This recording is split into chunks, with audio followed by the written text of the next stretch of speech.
Sindhu also, war and politics was happening as a parallel kind of a phenomenon, and it was being exercised also through communication, which I mentioned initially, both direct and indirect communication.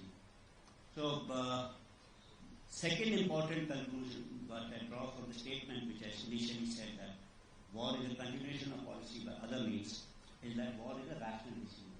That means, and I also spoke about reason when I said about government takes the rational decision about war. And it takes a decision when it is exhausted all its other instruments of power. So, but then the important question comes in, this whole start point of this particular war was this Pahalgam terror attack. So is terrorism a rational act of warfare? I don't think that's a rational act, because terrorism has no defined logic, it has no political-military end state. Terrorism is a means and an end in itself. Terrorism is a form of warfare that defines rationality. This is because the terrorist doesn't have anything to lose. He's a non-state actor. If he doesn't have a state, he's not worried about territory, people, or the ideology, which form the three important constituents of the state.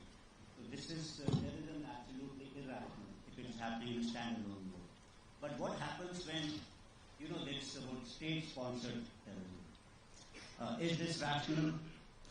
Think that this seems to be a rational decision when state is employing terrorism as an instrument to achieve political objectives.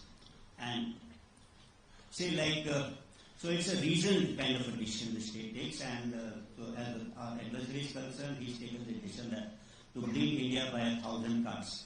And when I say that this has been a state policy, this I'm not saying.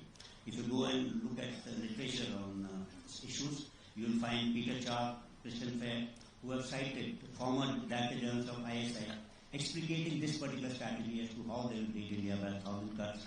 And this particular doctrine is found in various studies in Pakistan Staff College, Twitter, etc. So this is a normal talk which happens in Pakistan. And of course, officially we know in the 1965, Zulfikar and Bhutto declared a 1,000-year war against India when he addressed the United Nations Security Council. And probably Ziaul Haq gave form to this particular doctrine of 1,000 years war.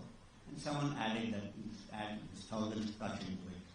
And similar kind of venom was fueled by General Asim Munir against India and Hindus.